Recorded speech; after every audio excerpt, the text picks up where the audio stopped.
Olá, galerinha, tudo bem? Aqui é o professor Júnior Rabelo, da Escola Egídia. Eu vou gravar essa videoaula para vocês aqui, tá? De uma maneira bem amadora mesmo. Vou passar aqui os slides e vou explicando aqui esse conteúdo gramatical a vocês, os modal verbs, ou verbos modais, tá bom? Desde já peço desculpas aí pelo barulho externo, tá? Infelizmente não tem um ambiente apropriado aqui para gravar essas aulas, mas vamos lá. Bom, os verbos modais, o que são e para que servem os verbos modais? Verbos modais, eles são um conjunto de verbos que dão um significado específico a um verbo principal, servindo de auxiliar, certo? Ele vai estar sempre acompanhado de outro verbo, que é o que vai dar realmente a ideia, tá? Então, o verbo modal ele vai ser um verbo auxiliar, ele vai auxiliar no significado, ele vai dar um significado específico a um outro verbo. A gente vai entender melhor daqui a pouco isso aí. Eles são utilizados para pedir uma permissão, para dar um conselho, indicar uma habilidade de fazer algo, para também falar sobre possibilidade, obrigação, proibição, entre outros. Tem vários significados, tá? Aliás, várias utilizações, né? Quanto à forma e características gerais dos verbos modais. Pessoal, os verbos modais, eles são diferentes de todos os outros verbos. Eles possuem características específicas próprias. Por exemplo, eles não têm infinitivo. O que seria esse infinitivo, Júnior? É aquele to. Nós geralmente temos antes dos verbos. Por exemplo, o verbo bastante estudado, verbo to be. O que seria o to be? Ser. Então, o to é o que vai dar o infinitivo, esse ser, a terminação ER. No caso aqui, pode ser também a terminação AR, o verbo to give. Give, dar. Então, dar, terminação AR. To. Pode ser o verbo também to run, correr. No caso aqui, em português, nós vamos ter a terminação ER. Tá? Em inglês, isso sempre é to. Ok? Isso chama-se infinitivo. Os verbos modais não possuem esse to. Não possui a forma no infinitivo. Ele é simplesmente o verbo modal. Eles também não sofrem modificações como o acréscimo de S, tá? No presente, ou o ED no passado. Lembra que quando a gente está trabalhando com presente simples, por exemplo, né? Na terceira pessoa do singular, he, she, it, você adiciona um S, regra geral um S, né? Existem algumas particularidades, mas regra geral um S, por exemplo, speak, o verbo speak, falar. Vou colocar aqui, a minha letra já não é muito boa no quadro, escrevendo com mouse pior ainda. Então, speak. I speak, eu falo. She speaks, ela fala. Por que eu coloco S aqui? Porque é a terceira pessoa do singular. He, she, it. Ele, ela. Ok? Os verbos modais também não sofrem essa alteração. Então, uma forma somente para todas as pessoas do discurso. I, you, he, she, it, we, they, todos eles é o mesmo verbo, não sofre nenhuma modificação, ok? Pegar já que é um exemplo aqui de verbo modal, o verbo can significa poder, então eu posso, I can, você pode, you can, ele pode, he can, não é cans, tá? Só can. Ela pode, she can, e aí vai, todos eles possuem essa mesma forma. Também não tem um ED, ok? Tem a forma no passado específica para alguns verbos. Por exemplo, o can, o passado dele vai ser could. Ok? Terceiro ponto aqui, acompanha o verbo no infinitivo, mas sem o to.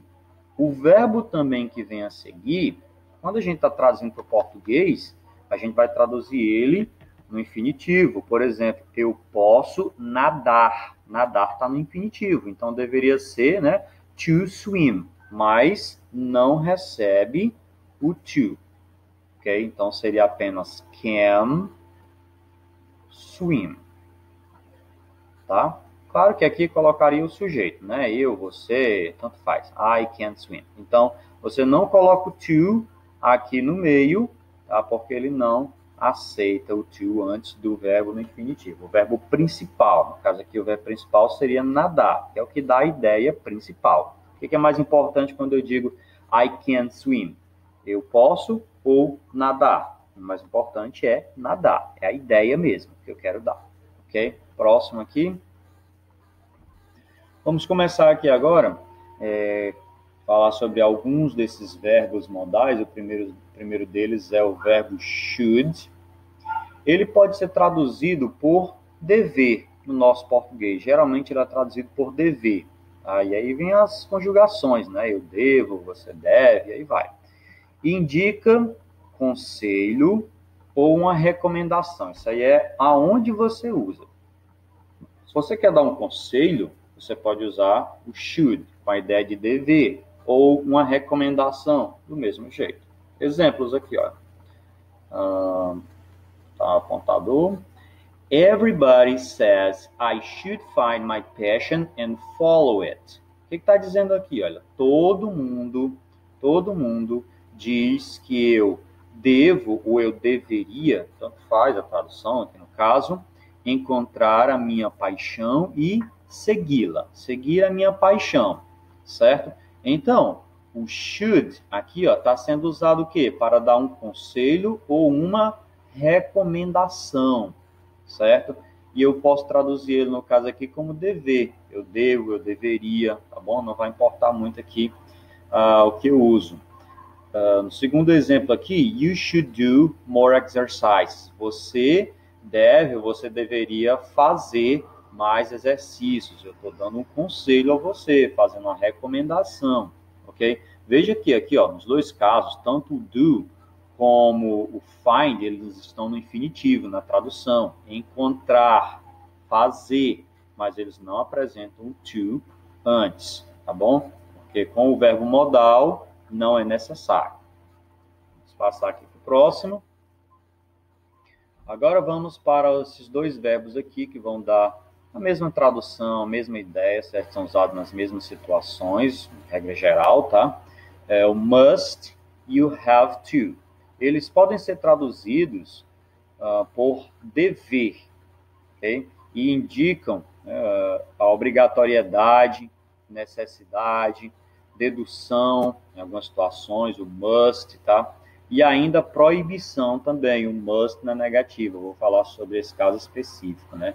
Desconsiderem aqui a questão do plural aqui, tá? Como são os dois, eu deveria ter colocado no plural aqui, mas esses slides um pouco rápidos, considerem isso. Então, vamos aqui. Exemplos. All students at this classroom, all the students at this school must wear a uniform. O que eu estou dizendo aqui para vocês? Ó? Todos os estudantes, todos os alunos nesta escola devem usar uniforme. Nesse caso, olha, é obrigatório, é uma obrigação ou é uma necessidade, tá? Tá mais para obrigação, de usar uniforme, que não é opcional, não é um conselho, é uma obrigação, ok? Must. You have to drive carefully. Você deve dirigir com cuidado, cuidadosamente. Veja só, eu estou dando aqui, ó, uma ordem. É obrigatório. Você necessita, você precisa mesmo dirigir com cuidado. Eu não estou dando uma sugestão ou um conselho. Se eu quisesse dar um conselho, eu deveria usar o verbo should, ao invés de have to, ok? Essa é a questão, a diferença de um para o outro, é a ideia que quer transmitir. You must be very intelligent. Você deve ser muito inteligente. Nesse caso aqui, será que eu estaria indicando uma obrigação ou uma necessidade? Você precisa ser inteligente, você deve ser inteligente no sentido de obrigação? Não, nesse caso não. A segunda frase vai me indicar a ideia. You've passed all exams. Você passou em todos os exames, em todas as provas. Então, eu estou o quê? Eu estou deduzindo, é uma dedução. Já que você passou em todas as provas, eu estou deduzindo que você é inteligente, você deve ser inteligente, ok? Próximo aqui. A negativa de should, must e have to. Vamos trabalhar elas aqui parte a parte, tá bom? O should, ele vai receber o not logo após, logo em seguida, para fazer a negativa, certo? Ou também pode ficar na forma contraída, certo? Fica contraído com shouldn't, na negativa, ok? Tanto faz, então, should not ou shouldn't. Lembrando que a forma contraída a gente usa mais quando é uma linguagem formal, tá? Estou falando no dia a dia, então é muito comum usar as formas contraídas. Já se for um texto formal, não é tão recomendado. O exemplo aqui, ó. Parents should not choose their child's career. Ou seja, os pais não devem ou não deveriam escolher a profissão, a carreira, né? Carreira no sentido de profissão dos seus filhos, certo? Eles não devem. É a negativa desse conselho. Eu estou aconselhando que você não faça isso. Eu estou recomendando que você não faça isso. Agora, o must. O must também recebe o not logo após. Mesma forma. Porém, o must not, ele vai ter uma ideia de proibição. E não de que você, diferente aqui, olha, do should, que você não pode fazer isso, que você não deve. Deixa eu voltar mais aqui ainda. Não é obrigatoriedade, né? Não é que você não tem obrigação. O must, você deve, né? Você é obrigado. Então, quando eu digo must not, não é que você não deve, que você não é obrigado, que você não necessita. Não é isso. A ideia é que você não pode, você é proibido, ok? A ideia de proibição. You must not smoke here. Ou seja, você não pode fumar aqui, você não deve fumar aqui.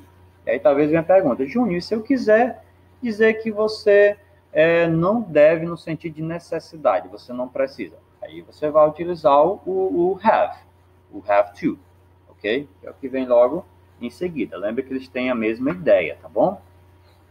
Só que o have to, na negativa, ele vai precisar dos verbos auxiliares da negativa.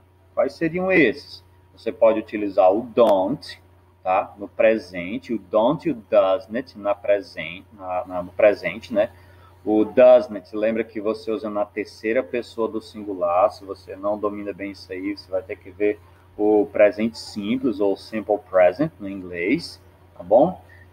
O don't você usa nas outras situações, nas outras pessoas, que não seja o he, she, it, ok?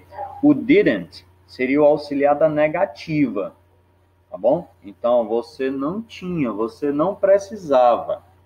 E o want é o auxiliar da negativa no futuro, tá? Deixa eu colocar aqui. O want é o mesmo que will not. Tá bom? Want, will not seria o auxiliar do futuro, então você não precisará, você não deverá fazer tal coisa. Tá bom? Para formar a negativa, então, você vai precisar desses auxiliares. Veja o exemplo aqui, ó. You don't have to follow your parents' footsteps. Ou seja, você não tem, você não precisa, você não deve, no sentido de não ter a obrigação, tá? Você não é obrigado a seguir os passos dos seus pais, tá? Percebam a ideia. Aqui, olha, quando eu uso don't have to, indica que você não é obrigado, você não necessita, tá bom? Não é que você seja proibido, não, você não está proibido. Se você quiser seguir, você segue, mas você não está proibido. Já no must, aqui, ó, não, aqui você é proibido, você não pode. Se você fizer, você vai estar indo contra as regras ou contra as recomendações. Bom? Vamos para o próximo, agora o can. Um dos verbos mais utilizados aqui, dos modais mais utilizados, é o verbo can, verbo poder, saber ou conseguir. As ideias que eu, professor João Rabelo, geralmente costumo traduzir, né, o can é por poder, saber ou conseguir, dependendo do contexto, dependendo da situação, tá? Isso não importa tanto, não. O mais importante é a ideia. Preste atenção, o importante nisso tudo aqui é a ideia que transmite. A tradução é muito simples, tá? A ideia do can vai ser de capacidade. Você tem capacidade de fazer alguma coisa. Será que você tem capacidade de levantar 100 quilos? Então, can, você pode levantar, você tem a capacidade de levantar. Habilidade, se você tem habilidade, se você consegue fazer aquela coisa, se você tem o conhecimento para aquela coisa. Você pode falar inglês, ou seja, você tem a habilidade de falar inglês, ou você sabe falar inglês. Veja que está ligado aqui, ó, habilidade, saber. Possibilidade. Será que pode chover hoje? Bom, eu acho que pode chover. Eu não estou indicando capacidade nem habilidade, eu estou indicando o quê? Possibilidade. Pode chover hoje, tá bom? E também uma permissão. Eu posso usar o banheiro? Estou pedindo uma permissão, ok? Eu não estou indicando capacidade, eu sei que eu posso. Eu sei que eu tenho capacidade de usar, mas eu estou pedindo, tá bom? Então, essa é a diferença, é a utilização. Exemplos aqui. Primeiro, he can speak English very well. Ou seja, ele pode falar inglês muito bem. Ou seria melhor, ele sabe falar inglês muito bem, certo? Eu posso traduzir por sabe, ou pode, tanto faz. Mais bonito seria sabe, para mim. Segundo exemplo. Sim, a ideia aqui, ó, é de habilidade, né? Ele tem habilidade de falar inglês. Tom can come tomorrow. O Tom pode vir amanhã. Eu posso dizer isso tanto como uma possibilidade, né? Pode ser que o Tom venha amanhã. Ou, talvez não, uma possibilidade. Ou uma permissão, certo? Digamos que alguém fala, o Tom pode vir amanhã, eu estou pedindo. Aí diz, sim, o Tom pode vir amanhã. Estou permitindo que ele venha amanhã, tá? Depende do contexto. Terceiro exemplo aqui. Can I read your letter? Posso ler sua carta? Eu estou pedindo uma permissão, certo? É claro que eu consigo, é claro que eu tenho a habilidade de ler. Eu não estou perguntando se eu tenho habilidade, eu estou perguntando se eu tenho o quê? Uma permissão para ler a sua carta. Entenderam? Vamos para o próximo agora. Negativa e passado de can. A forma negativa do can é can't, abreviado. Aliás, abreviado não, contraído, tá bom? Ou cannot, e é junto mesmo, tá? O passado de can é could, que vai ficar podia, poderia, faz, tá bom? Lembrando que o could a gente usa algumas vezes também no presente mesmo, certo? Na forma de fazer uma pergunta, de pedir alguma coisa. Você só não pode permitir utilizando could, mas você pode pedir a permissão, certo? Você nem pode negar nem permitir, mas você pode pedir a permissão para alguma coisa no presente mesmo. Could I use your bathroom? Poderia usar o seu banheiro? É uma forma também aceitável, tá? Mas só lembrando, o could é o passado do can. E sua forma negativa é couldn't ou could not. Bom, ambos podem indicar proibição, ok? Exemplo aqui.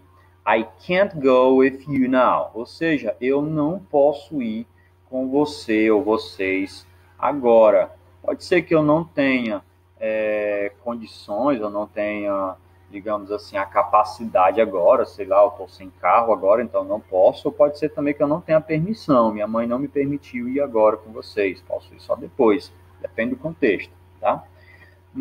Segundo exemplo, my grandfather could speak 5 languages. Could aqui, ó, sendo usado no passado, tá? O meu avô sabia falar 5 línguas, 5 idiomas. Ele podia falar 5 línguas, tá bom? Bem simples. Vamos passar aqui para o próximo. O último aqui é o verbo may, que vai ser parecido também com o can, só que aqui ele vai dar a ideia apenas de possibilidade, ok? Possibilidade e permissão, tá bom? Você não vai usar o may para ideias de capacidade ou habilidade, não, tá? Somente para esses dois aqui, que são possibilidade e permissão. ok? A negativa é feita também com not logo após, ou seja, may not, tá? Não tem forma contraída, não dá para falar made it, não, may not, ok? Exemplo aqui, o primeiro. Learning another language may be good for your future. Ou seja, aprender uma outra língua pode ser bom para o seu futuro. Estou falando o quê? Uma possibilidade, né? Pode ser bom para o seu futuro. É bem possível. Segundo exemplo, may I borrow your book about career choices? Ou seja, eu posso pegar emprestado o seu livro sobre a escolha da profissão, a escolha da carreira? No caso, escolhas, né, que eu coloquei no singular. Eu estou pedindo aqui uma permissão para pegar o seu livro emprestado, tá bom? O can também poderia fazer essa mesma função, só que o may ele é mais formal, tá bom? O may ele é mais formal do que o can. E é isso. Esse foi o último slide, a última explicação sobre os verbos modais. Quero somente deixar claro aqui, né, ressaltar que não existem somente esses, nós temos outros verbos modais. Eu procurei focar aqui nos mais utilizados, também nos que são trabalhados aí no livro, né, que a gente está utilizando, a coleção do Cláudio Franco e Kátia Tavares, Way to Go, né, do segundo ano do ensino médio. Então, estou focando nesses verbos aí, mas existem outros. Se vocês quiserem se aprofundar, podem procurar o assunto em outros vídeos no YouTube ou qualquer outra forma, tá bom? Valeu, galerinha, espero que tenha sido proveitoso. Qualquer dúvida, já sabe, manda uma mensagem, né, ou pergunta lá mesmo no Google Classroom, que assim que possível eu vou responder. Valeu? Forte abraço e fique em casa.